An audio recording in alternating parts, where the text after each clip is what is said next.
right? There's a way in which experiences and spaces, especially if we don't feel safe, especially if we don't feel like we belong, we get contracted, right? And again, that's, you can think of it as a survival mechanism. It's like the fight, flight, freeze, disassociate, etc. All of that, all of those ways of responding to lack of safety, to lack of belonging, to lack of dignity, contract us. You cannot feel when you're in those states. You cannot. Welcome back to Impostrix Podcast. My name is Whitney Knox-Lee, and I'm your host. This is Season 3 of Impostrix Podcast, where we are focusing on validating small business owners of color, entrepreneurs, and folks who unfortunately are navigating employment discrimination in their workplace. Impostrix Podcast always puts folks of color first. So all of our guests are people of color who are sharing about their personal experience or their learned experience. So buckle up, let's go. Welcome back to Impostrix Podcast. I'm your host, Whitney Knox-Lee. I am here today with Jen Fontn, and I am looking forward to this conversation. As always, I look forward to every conversation that I have. But Jen and I actually go back, I don't know, maybe just 6 months or so. It feels like longer. When I left my job, I joined a couple of listserv communities of consultants and other practitioners. I introduced myself on the listserv, and Jen responded, or it may have even been the other way around.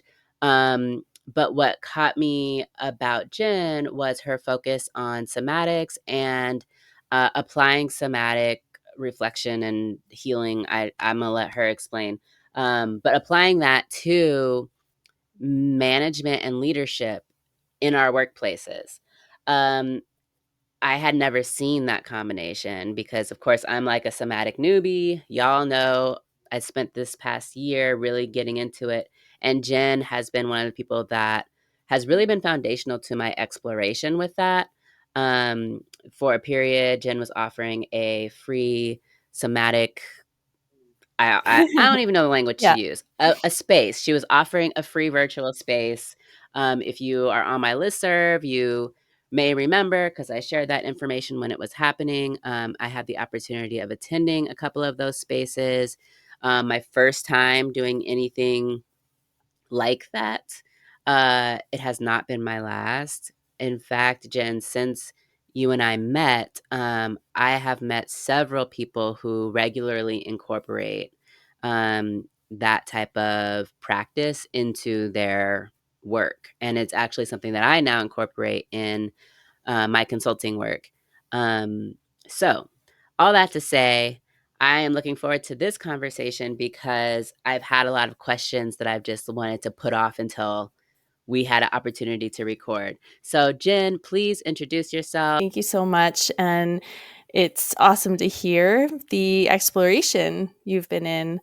I'm happy to be here. So, my name is Jen Chau Fontn. I founded JCF Coaching, where I am in my own coaching practice now since 2018. I bring a lot of identities, I would say, in thinking about somatics, thinking about my coaching of folks.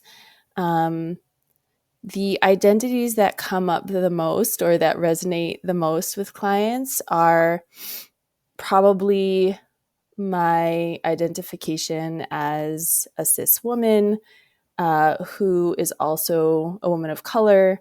I am mixed race. So there's a lot of, experience with how do you blend cultures? How do you work across different cultures?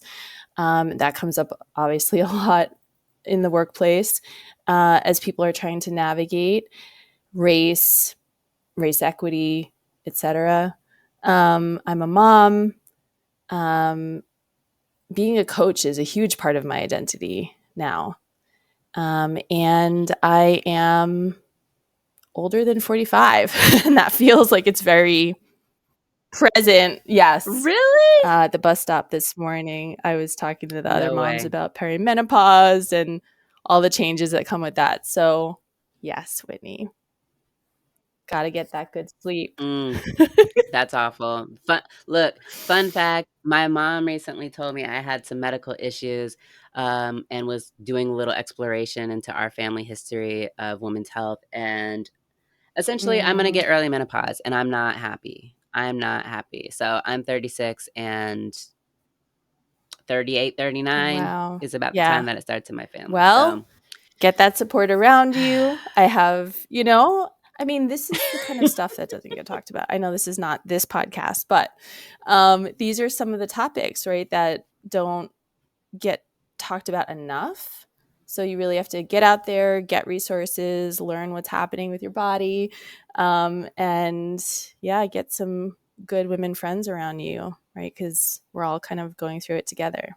yeah, absolutely. So, and for me, actually, this is a segue because it's the Yeah. getting to know my body that has been really transformative, in my personal, but also in my professional journey. And as someone that historically I've just been very like logic minded, um, very detached and Mm, dissociated from my body. And so combining kind of this practice of somatics with my workplace and like hmm. professionalism and all of that has um really been interesting and is not at all a like second Yeah. nature type thing for me. So maybe before we get into the nitty gritty of the conversation, can you describe in your own words like what Yeah. somatic practice is and Yeah. what is Yeah. even the language for it? I feel like I have so many ways of explaining this. Somatic coaching is a process of transformation. So when a person comes to me, usually there's this process of first understanding what patterns do you find yourself in, right? Like what are your cycles? What are your, survival mechanisms, right? All of these experiences that we've had in life have shaped us to be who we are, how we're showing up today, right? The issue that comes up is okay, when I am under pressure, I do things that don't always work out, right? And somatics wants to know how to bring more aliveness to your body, how to support you to be more in the flow of your life, wants to know what are you yearning for, right? How often do each of us walk around with the Mhm. thought of like, I wish I could just dot, dot, dot, right? And we all have the end to that sentence, the thing that we want to do, or multiple things that we want to do, but feel like we can't. Something is getting in the way. And that's what we want to understand is what is getting in the way. And usually it's that pressure piece, right? Because when we're going for something that we want, there's probably going to be pressure, especially if we really want it. We haven't been able to get it yet, right? And so under pressure, we tend to, yeah, do things that may have worked a long time ago, but don't work today. And when I say worked a long time ago, it's sort of like the survival mechanisms that we develop as kids, right? And so you imagine like what were you capable of back when you were 6 years old, 7 years old, right? You have more capacity in you now as an adult. You have more choice. You have more ability to move in ways that you couldn't when you were a kid, right? So it's really looking at those, kind of untangling them and understanding them. And through that awareness, you start to build choice. And there's a good amount of practice within somatics that helps to calm the nervous system. So we build skill around that because you're probably not going to make a new choice when your nervous system is haywire. But you can if you sort of get centered and really understand what's important to you. And that's what allows you to make a new choice. So somatics is really about um, shape shifting and embodying something new. And all that it takes is repetition. right? All those things that we are, that we say, oh, this is just how I am, are just things that you've practiced millions of times over. So the promise is, if you practice the new thing a million times over, if you're trying to be more joyful, more confident, more at ease, if you practice those ways 300 times, it becomes a habit, 3,000 times becomes embodiment. Wow. Okay. 300 times habit, 3,000 embodiment. I've got a long way to go. Um, but hearing this explanation is helpful because I now am getting a little more insight into some of the somatic exercises that Mm-hmm. I've done with you, but also that I've done with mentors who, I have one mentor who starts every session with like a Mm-hmm. somatic check-in, which feels very woo-woo and very like Mm-hmm. foreign to me, but not in a bad way, in a way that is Yeah, so grounding and it's so comforting, really. And it's like being able to share too, because I'm a verbal processor. Um, so being able to share out loud about how my body feels and what I mm-hmm. noticed in my body and what were the first thoughts that came up or things like that. And being able to share that, which is actually vulnerability, but it's in a space where it's Yeah, normal, mm-hmm. if that makes sense. It's not, so it doesn't feel Right. like vulnerability because us doing it is so almost second nature for that Yes, relationship or for that space that I'm in. And that kind of opening up in a way that is normalized has been really healing for absolutely. me. Yeah, it's not in our culture. Definitely not in our workplaces, typically, right? Especially as people who identify as women, right? Like, don't show emotion, especially if it's crying or, right? Anything that makes other people uncomfortable, put it away, right? So we just don't have practice at Mhm. feeling what we actually feel and having good vocabulary. I remember when I first started practicing somatics, we would do mood checks in the beginning of our training days. And a classmate of mine, I remember, they said, oh, I feel streaming in my body. I'm like, what is that? Streaming? Like, what are you talking about? I feel angry. I feel sad. I feel happy. It was like the primary colors of emotions is what I had. And it really took time. And honestly, this is, I think, the beauty of practicing with others too, is you start to hear, what are you feeling? Oh, that opens me up to now be curious about, what does streaming feel like? I know what that feels like anyway in my body. I know what it feels like now. But, it took that person introducing that idea to me. So it really is amazing. Like, once you open yourself up, start practicing with other people, the kind of nuance you're able to feel in your body and really have words for. So what is streaming? Because I have no idea what you're talking about. For me, what I feel, it's sort of like this energy that's just kind of moving. It feels smooth and it feels like it's moving up and down my body. That's what it is to me. It so that person's streaming may not be my streaming, right? But the idea of it made me curious about, what Mhm. does that feel like, right? Like, tingling is a sensation that probably a lot of us are familiar with, right?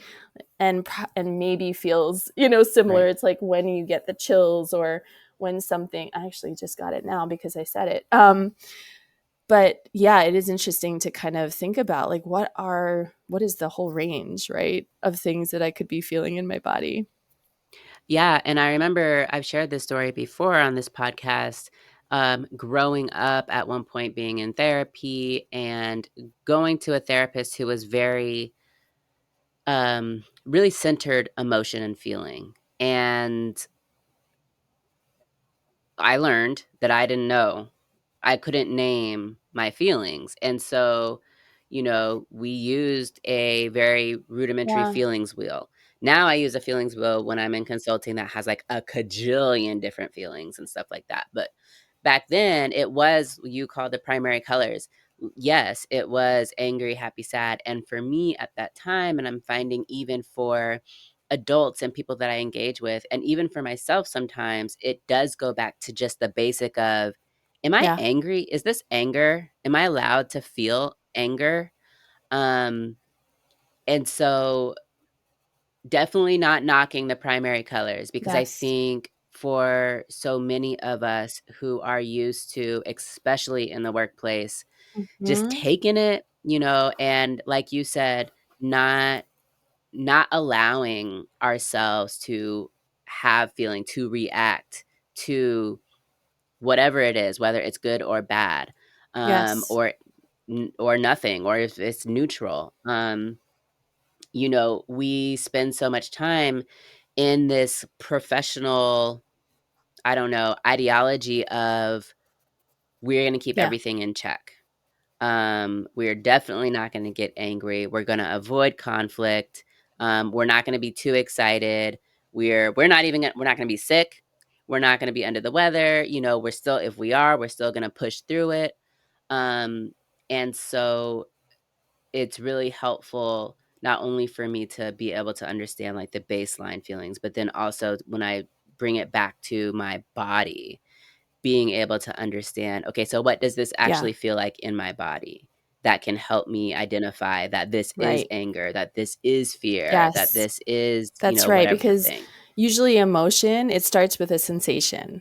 Emotion is how we make sense of that Mm, sensation, right? It's like my chest gets tight and I feel tightness in my throat. I'm like, I'm getting angry, right?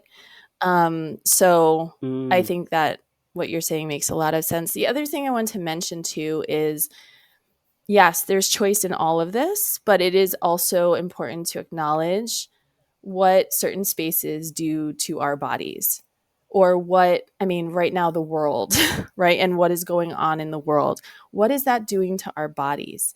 Right? There's a way in which experiences and spaces, especially if we don't feel safe, especially if we don't feel like we belong, we get contracted, right? And again, that's, you can think of it as a survival mechanism. It's like the fight, flight, freeze, disassociate, etc. All of that, all of those ways of responding to lack of safety, to lack of belonging, to lack of dignity contract us. You cannot feel when you're in those states. You cannot, right? And so that's why when we are in those states, what somatics teaches us is, yeah, you might have that initial reaction, but then how do you do for yourself what you need to calm your nervous system? Remind yourself that you are safe. And look, there are cases where you're not, right? And you have to flee, you have to get out, right? mm-hmm, But sometimes those defense mechanisms come up and we feel like we're actually in danger when we're not, right? So it's the ability to discern that. mm, Sometimes we are unsafe, sometimes we're not, but we think that sometimes we're safe, but we think we're not, right? So it's really giving yourself the ability to kind of understand that, but you have to sort of take care of your nervous system first to even be able to see that. So I think that's an important thing to mm. acknowledge is just like the events that are happening in our world very often are making us small and contracted. And there's quite a lot we have to do, right, to remind ourselves to kind of come back to ourselves because it's a lot. It's a lot to sort of hold right now. When you talked about our about getting contracted, our bodies becoming contracted, maybe as a result of something that we are experiencing, and so managing our nervous system. Like the first thing that I thought Mm-hmm. about was white Mm-hmm. fragility, actually, because that is something that I talk about a lot as a consultant. Not using those terms necessarily, but talking about people of color Mm-hmm. not caretaking Yes. white folks and white folks not confusing being Mm. unsafe Yes. with discomfort. And so for me, I see like a very real through line between race equity work and anti-racism, anti-oppression work, anti-bias work, and mitigating bias work with somatics, because it's these biases that we hold. Mm. It may be past experiences that we've had with someone of a particular race that now when I see a person of that particular race, my Mm. body Mm-hmm. tenses up. Um, like it's a totally valid response to have, and it's not an excuse Yes. for being racist. And so acknowledging that within our bodies, acknowledging what's going on, why it's Yes. going on, and then as you said, regulating our nervous system so Yeah, that we no, can move through that's that. that's huge. I don't know if you have read My Grandmother's Hands or have seen the work of, yeah, Resma. Okay, I'm great. working through it. Yeah, but Resma Menakem like writes about that, right? And has really good practice for that.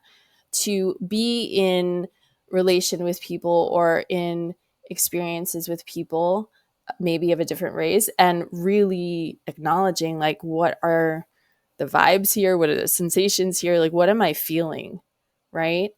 In order to just be more aware of what are you bringing to these interactions, right? And um, that awareness can support you again in showing up in the ways that you want to. A lot of people will come to me and say, Jen, my organization is engaging in a lot of race equity work. um, I work with white folks through this. I work with, QT BIPOC folks through this. And there are obviously different experiences, different concerns, but usually there is a lot of how do I experience the emotions of this, and not run away, not shut down, right? I think a lot of white folks, will say, I want to be more comfortable, right, with these conversations. Mm, And usually I say, yes. or maybe you just accept that it is uncomfortable for the moment, right? Maybe at some point it will become more comfortable because you've allowed yourself to be in X many conversations, right? But it's uncomfortable for you right now. That's just what it is. So, how do you own that and feel that and be able to kind of sustain yourself through that, right? Very often we try to get out of discomfort, right? That's all we want to do. And we tell ourselves, if this is uncomfortable, then it must be wrong. I'm doing something wrong, or this shouldn't be Mm, happening, right? I've seen a lot of situations where people try to shut down race equity work because it makes them uncomfortable, right? Because we are faced with how wrong things are. That should make all of us uncomfortable, right? But the discomfort sends a signal of like, done, done. This has to be done, right? And it can only right. proceed if I feel good. We're never going to make progress if that's what we're needing in order to step forward. So a lot of my work, again, with anybody who comes to me is like, how do you just be able to get expansive and hold this, right? You have to hold all of this. You can't run away from it. You can't change it. Just because you want it to feel better doesn't mean it's going to. You have to move through it. Right. Yeah. As you're talking, I'm just so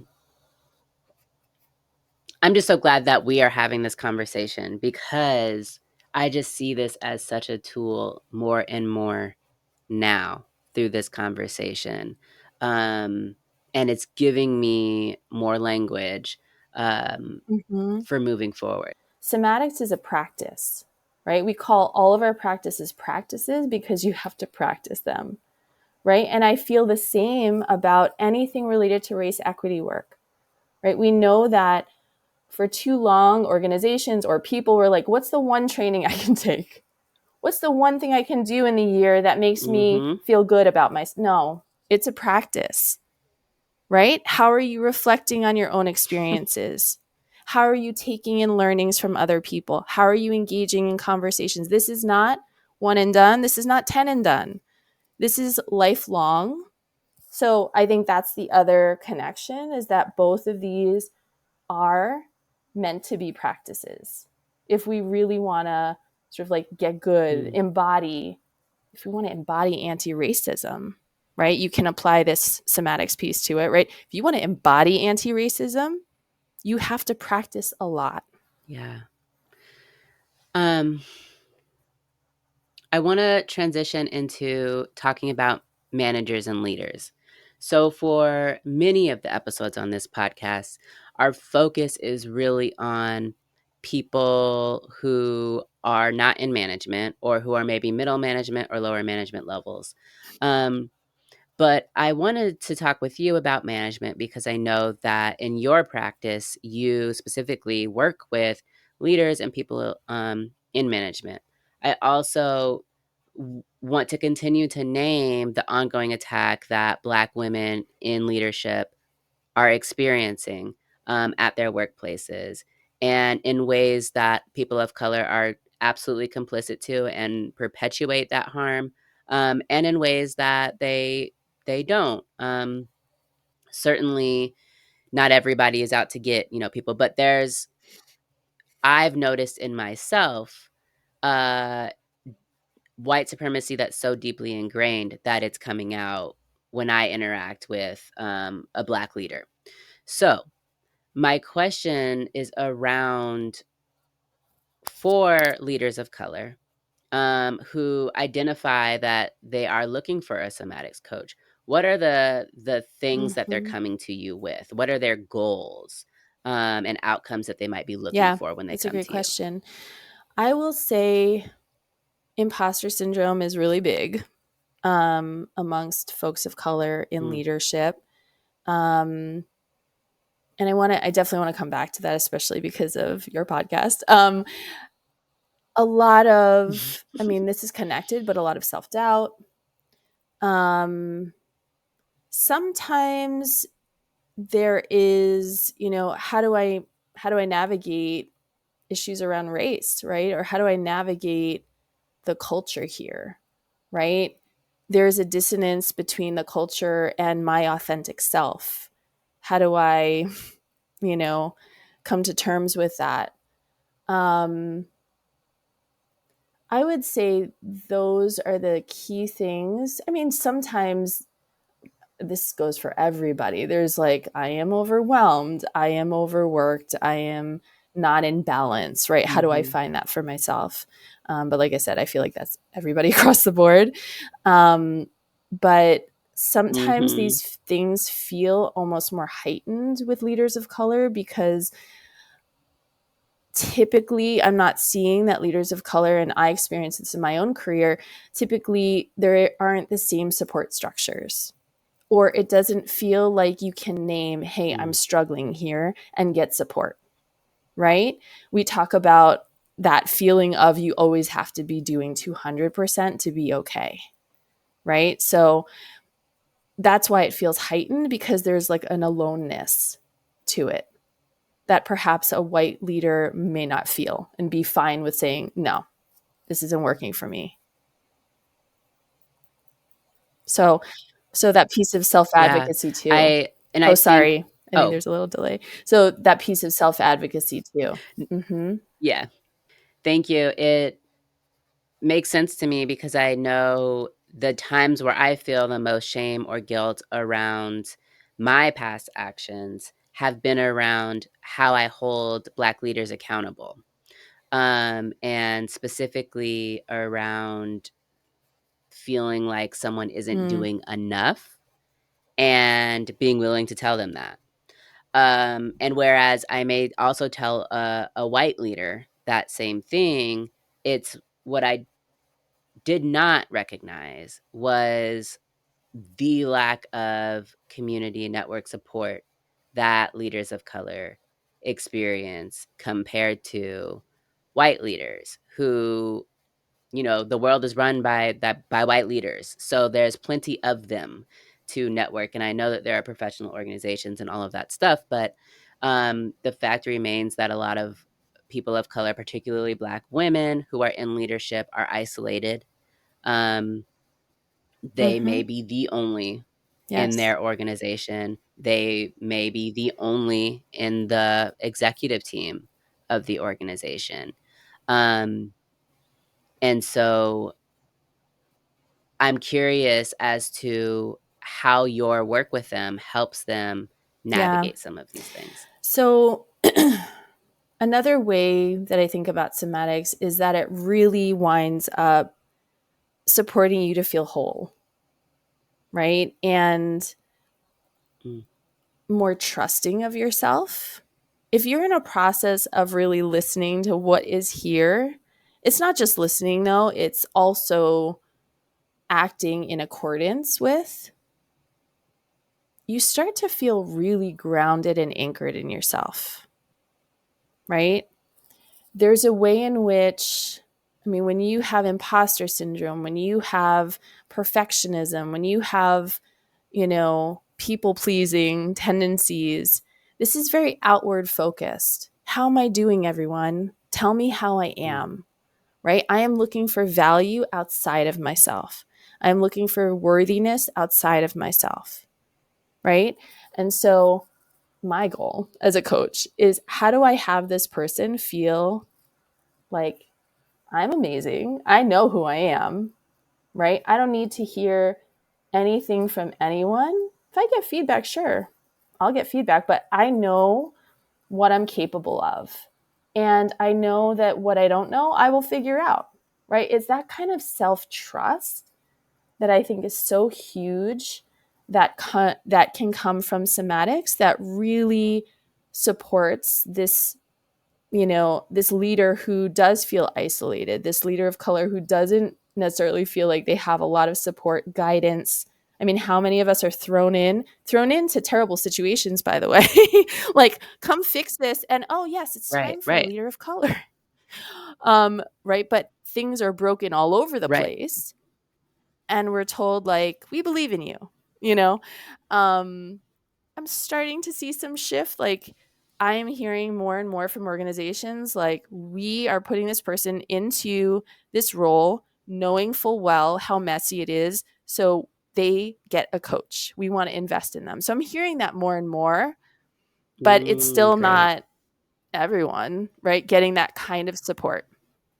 Yeah. So I really see somatics as, how am I building this kind of self trust, that safety, dignity, belonging that I mentioned before. Usually our safety mechanism or Mm-hmm. survival mechanisms are coming up to protect those things. And it's really about, how do you build those in yourself, right? That safety, dignity, belonging in and of yourself. I'm glad that you mentioned imposter syndrome, of course. Folks who listen to the show regularly know that my thoughts on imposter syndrome are that, we're experiencing imposter feelings as Mm-hmm. a result of white supremacy, particularly for folks of color, but also for white folks. And that the actual the self-doubt and all of that, as you mentioned, um, Mm-hmm. is external facing. And so I think that the trick of dealing with imposter syndrome is dealing with, what's why? Why are we so concerned about Yes. this external facing stuff? Are we not actually prepared to do our job? Okay, if so, that's not anything other than just not being Exactly. prepared. So Yeah. let's prepare ourselves. Um, but if we're prepared, but we feel like we're not prepared, Mm-hmm. what else is going on? So can you share with us, and you shared it a little bit, but around somatics and having these imposter experiences, how can we use somatics to help Yeah. bring us back to reality from the Yeah. feeling of being an So imposter? I agree with you. I also think many of us have felt like an imposter, because when you're the only one, it kind of does feel like, how'd you get here? Why are you here? Right. And Right. other Yeah. folks have norms and ways of being that maybe don't feel natural to you, right? We've had to learn those ways because that is the world, right? We all, like you said, we've all been programmed to fit in with white supremacy culture norms. So we know how to do it, right? But doesn't mean it feels right. So I think that, disconnect is what, from my experience, like that's what made me be like, wait, this feels weird, right? There's something. And then unfortunately, the thought is there's something wrong with me, right? Like I'm not fitting in and there's something that I have to fix in myself, right? That's the dangerous path. And I think you're right? There are times when there are skills to be learned, and that's fair.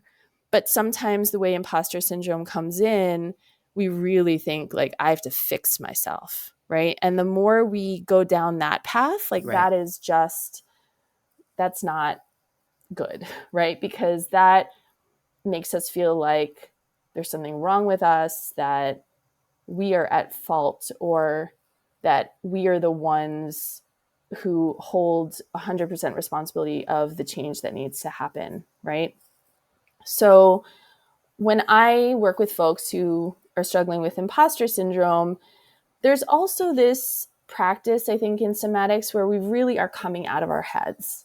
So many of us are in our heads. Why can't we feel? Because we're in our heads. If you know that feeling of, I'm so in my head. I would always feel it when I was walking in the city, when I used to live in New York City, where I would notice, okay, I'm at 46th Street. And then all of a sudden I'd be at 23rd. And I'm like, oh, I don't remember anything from here to there. But I just thought about my whole day tomorrow, right? You're not aware. Yeah. I know everything that's Right. But I happening have no idea tomorrow. what I saw. I'm not hearing the sounds around me. I'm not present. Right.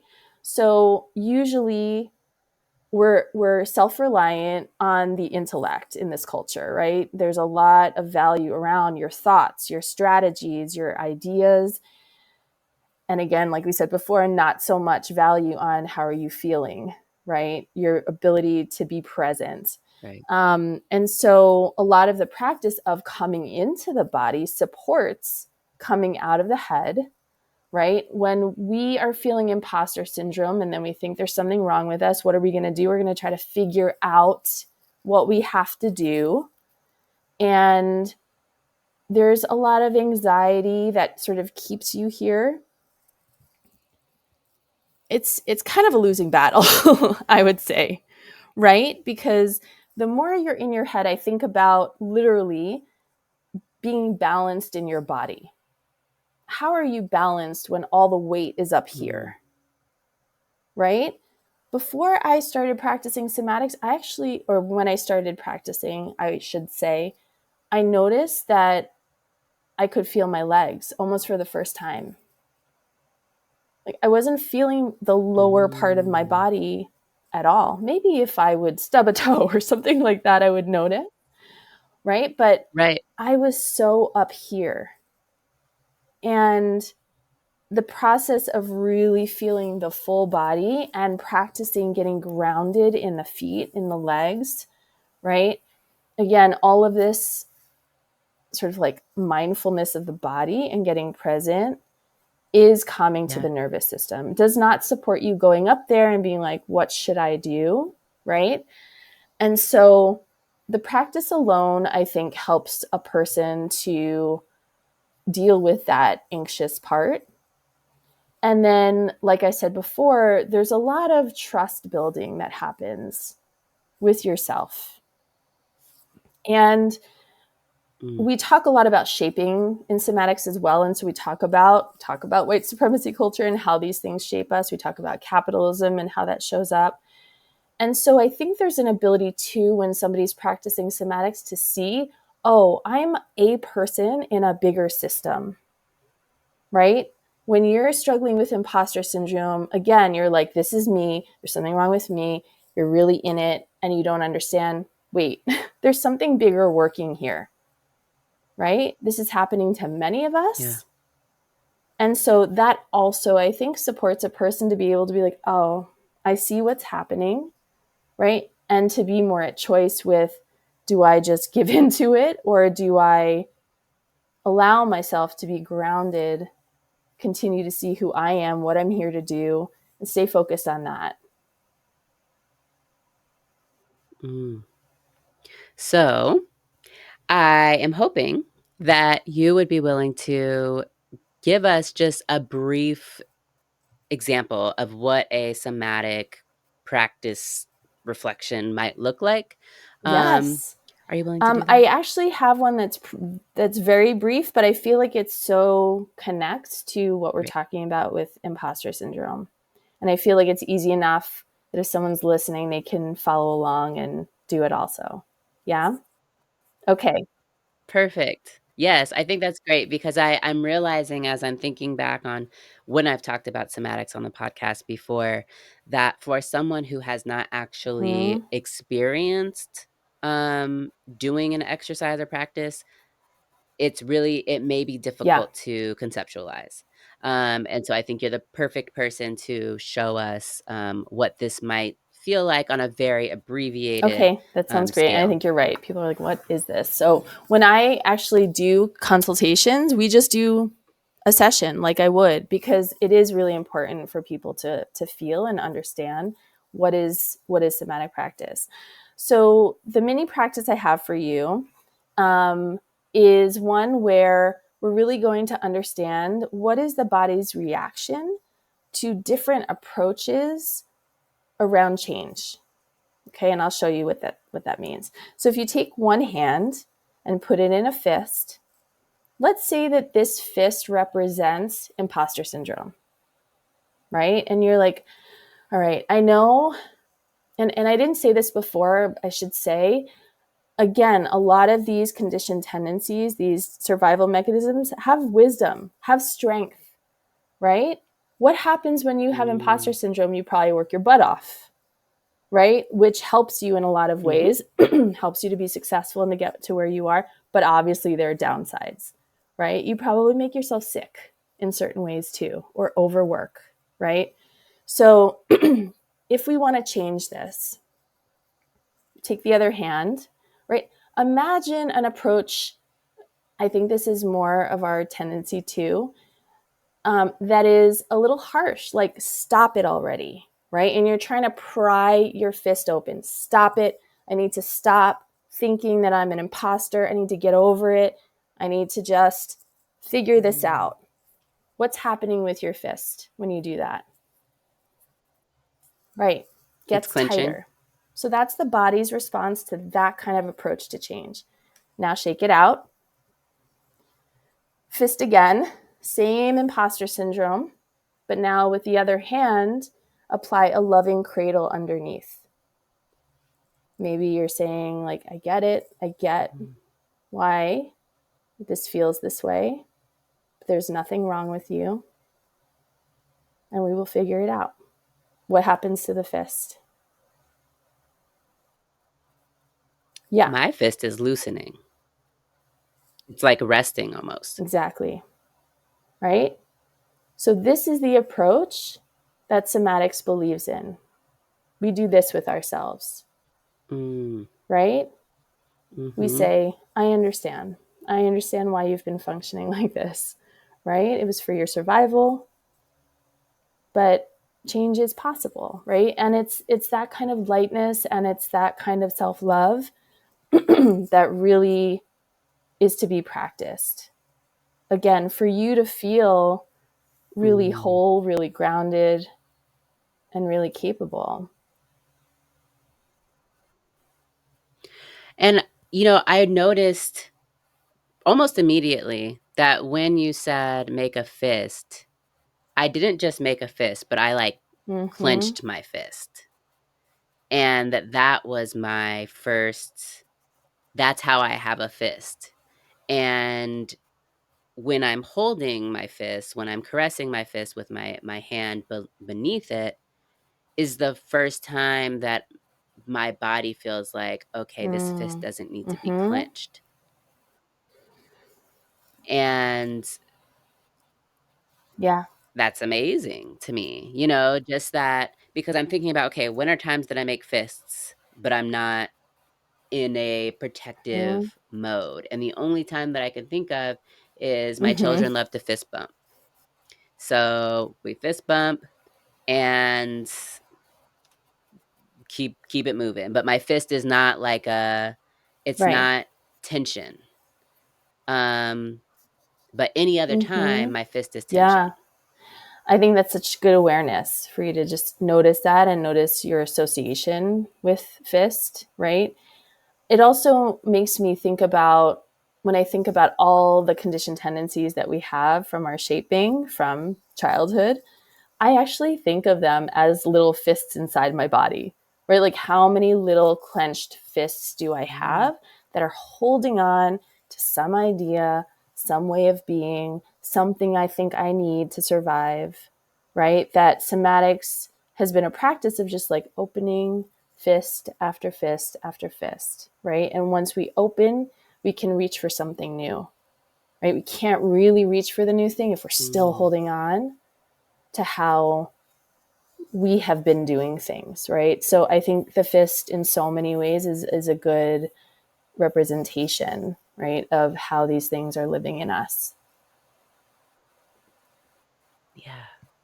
Wow. Thanks so much for walking us through that and for sharing with us what somatics is for you, what your practice is like, and how you can help, how somatics can help leaders of color and managers. Can you share with us where we can find out more information about Yes. JCF You can coaching? find me at my website, which is just my name, Jen Chau, Fontn.com. And there you can find links if you want to connect with me and talk more about somatics. And I will probably be doing something again, like Easy Mondays, like that practice community you talked about, coming up soon. And I will have all of that information on my website. Thank Awesome. you, Thank you Whitney, so for much, having Jen, for me. It was joining a us. pleasure. Hey friends, I hope you liked this conversation. I wanted to pop back on to share with you a couple of resources that we mentioned during this conversation, and that I want to make sure that you are aware of. So, first things first, we have talked about somatics explicitly on this podcast twice before, in season 2, episode 17 with Jaden Aubrin, and in season 1, episode 14 with Angela Tam.